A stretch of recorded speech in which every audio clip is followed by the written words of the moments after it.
আজকে step by step খুব সহজভাবে একটা ল্যান্ডস্কেপ পেইন্টিং করা দেখাবো। প্রথমেই নীল এবং সাদা মিক্স করে একটা লাইট ব্লু কালার বানিয়ে নিব ব্যাকগ্রাউন্ডের জন্য। আপনারা চাইলে সরাসরি লাইট ব্লু ইউজ করতে পারেন। আকাশের পার্টটা করা হয়ে গেলে স্যাপ গ্রিন আর লেমন ইয়েলো দিয়ে একটা কালার বানিয়ে নিব গাছের ব্যাকগ্রাউন্ডটার জন্য। এরপর একটা ফ্ল্যাট ব্রাশ দিয়ে গাছের ঝোপের ব্যাকগ্রাউন্ডটা কিন্তু বেশ সময় নিয়ে করে নিতে হবে। প্রথম লেয়ার হয়ে গেলে দ্বিতীয় লেয়ারের জন্য স্যাপ গ্রিন, লেমন ইয়েলো আর ডিপ ইয়েলো মিক্স করে একটা কালার বানিয়ে নিব। আলো ছায়া বোঝাতে দ্বিতীয় লেয়ারে বানিয়ে নেওয়া ডার্ক শেডটা দিয়ে র্যান্ডম কিছু ব্রাশ স্ট্রোক দিয়ে নিতে হবে। এই আলো ছায়ার ব্যাপারটা যত বেশি সময় নিয়ে এবং ধৈর্য নিয়ে করবেন, পেইন্টিংটা কিন্তু তত বেশি রিয়েলিস্টিক হবে। এভাবেই রঙের শেড আস্তে আস্তে গাঢ় করে করে 3 থেকে 4টা লেয়ার দিতে হবে। তৃতীয় লেয়ারের জন্য আমি সরাসরি স্যাপ গ্রিন ব্যবহার করেছিলাম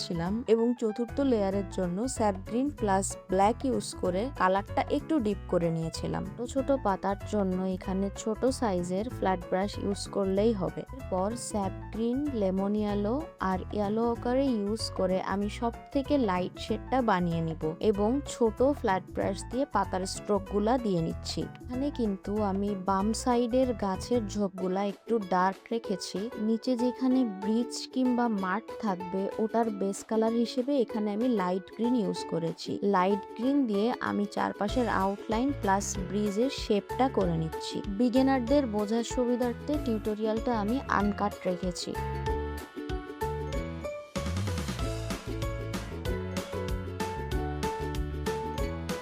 এখানে ব্রিজের আউটলাইনের জন্য ইয়েলো আকারে আর সাদা ইউজ করেছি। সাদা রংটা কিন্তু পরিমাণে একটু বেশি দিতে হবে, না হলে কালার ডার্ক হয়ে যাবে।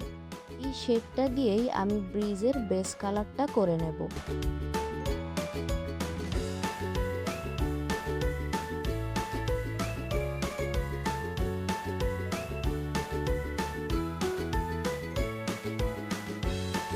এরপর ব্রিজের আশেপাশে নিচে উপরে গাছের ঝোপ বোঝাতে স্যাপ গ্রিন দিয়ে একটা ডার্ক লেয়ার দিয়ে নিব। এই পার্টটা কিন্তু বেশ সময় নিয়ে ধৈর্য ধরে করতে হবে, না হলে কিন্তু লেয়ারগুলো ঠিক মতো আসবে না।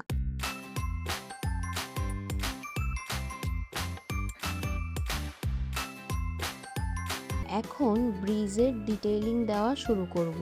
ব্রিজের নিচে যেহেতু আলো কম যায়, তাই ব্রিজের নিচের অংশটা আমি ডার্ক ব্রাউন দিয়ে কমপ্লিট করে নিব। এরপর ব্রিজের ইট কিংবা পাথরের আরো ডিটেইলিং গুলা আমি এই ডার্ক ব্রাউন দিয়েই আউটলাইন করে নিচ্ছি।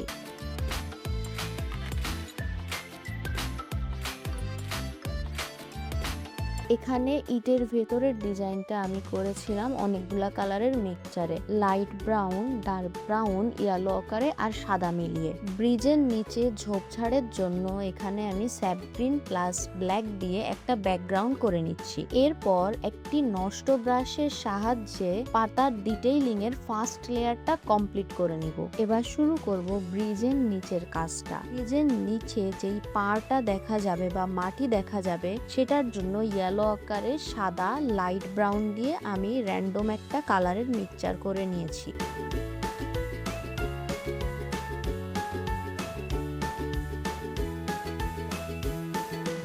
ব্রিজের সামনের ভিউটার জন্য আমি লাইট ব্রাউন আর ডার্ক ব্রাউন ব্যবহার করে সুন্দর মতো ব্লেন্ড করে নিয়েছি। এই অংশে কিন্তু ফিলবার্ট ব্রাশ ইউজ করলে সব থেকে ভালো হয়। পানির জন্য আমি স্কাই ব্লুর সঙ্গে আরো কিছুটা সাদা রং ব্যবহার করে একটা শেড নিয়ে নিয়েছি। আর ব্রিজের সামনে এবং পিছনে র্যান্ডম স্ট্রোক দিয়ে নিয়েছি, যেন এটাকে দেখতে মনে হয় যে পানিটা ফ্লো করছে। এখানে কিন্তু ছোট ব্রাশ দিয়ে র্যান্ডম স্ট্রোক দিতে হবে, না হলে এই ফ্লো ইফেক্টটা আসবে না।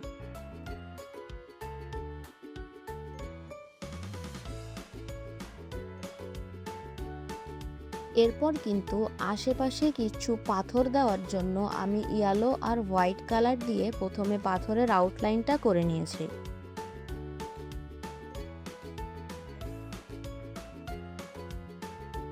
পাথরের ভেতরে ব্যবহার করেছি লাইট ব্রাউন আর ডার্ক ব্রাউন, এই দুটাকে আমি সুন্দর মতো ব্লেন্ড করে নিয়েছি।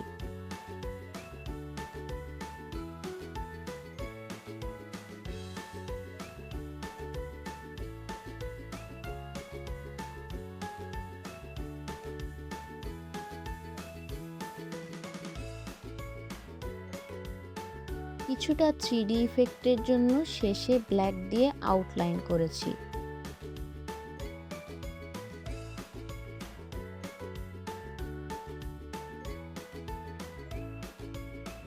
তুলিতে ডার্ক ব্রাউন কালার নিয়ে পানির মধ্যে চিকন চিকন স্ট্রোক দিয়ে নিয়েছি। এতে পানির ফ্লো ইফেক্টটা আরো বেশি ফুটে উঠবে, দেখে মনে হবে যে পানিটা ফ্লো হচ্ছে।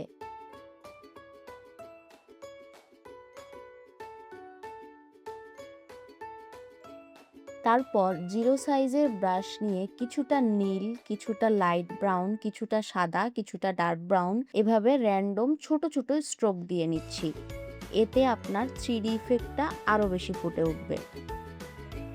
চারদিকে ঘাসের ডিটেইলিং এর জন্য আমি নিয়েছি স্যাপ্রিন আর লাইট ইয়েলো। এরপর 0 সাইজের ব্রাশে রংটি নিয়ে ছোট ছোট ঘাসের মতন এঁকে নিচ্ছি। ঘাস আঁকার পাটা আপনারা যত সময় নিয়ে করবেন তত বেশি সুন্দর হবে। গাছের বেস কালার হিসেবে আমি লাইট ইয়েলো আর সাদা মিক্স করে খুব হালকা একটা শেড নিয়ে নিয়েছি।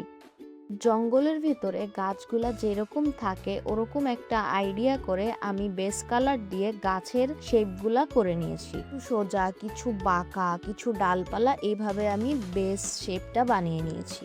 শেপ দেওয়া হয়ে গেলে এখানে আমি আলো ছায়া বোঝাতে ব্যবহার করেছি ডার্ক ব্রাউন, লাইট ব্রাউন, সাদা আর ইয়েলো আকারে। এখানে কালারের ডার্কনেস কিংবা লাইটনেস নির্ভর করছে কোথায় আলো বেশি পড়ছে, কোথায় কম পড়ছে। এটা আমি আমার আন্দাজ মতন করে নিয়েছি, কারণ এই বিষয়ে আমিও খুব একটা ভালো পারি না। আমি চেষ্টা করেছি আমার মতন ফুটিয়ে তোলার। গাছের একদম সূক্ষ্ম সূক্ষ্ম ডালগুলোর জন্য আমি কিন্তু সরাসরি কালো কালার ইউজ করেছি, আর চেষ্টা করেছি স্ট্রোকগুলা খুবই চিকন করার। গুলো হয়ে গেলে এখন ফাইনালি পাতাগুলো এঁকে নিতে হবে। এর জন্য 1 নাম্বার সাইজের রাউন্ড ব্রাশে কিছুটা স্যাপ গ্রিন মিক্স করে ছোট ছোট পাতাগুলা এঁকে নিতে হবে। উপরের দিকে যেহেতু সূর্যের আলো বেশি পড়ে, তাই উপরের দিকের পাতায় আমি লাইট গ্রিন ব্যবহার করেছি। শেষে গ্রিনের আরো কয়েকটি শেড দিয়ে আমি 2 সাইডেই অনেকগুলা ঘাস এঁকে নিচ্ছিলাম।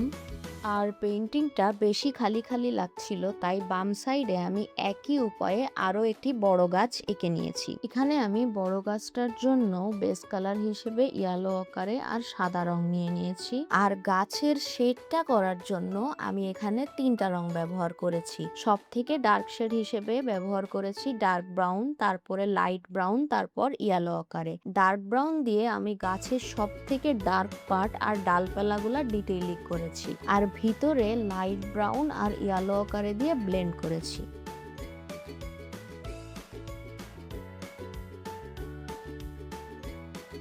এরপর ফাইনাল লুকের জন্য আমি ডিপ ইয়েলো ব্যবহার করে গাছের মধ্যে কিছু হলুদ ফুল দিয়ে নিয়েছি, আর ওপরের দিকে কিছু পিঙ্ক কালারের ফুলও অ্যাড করে দিয়েছি।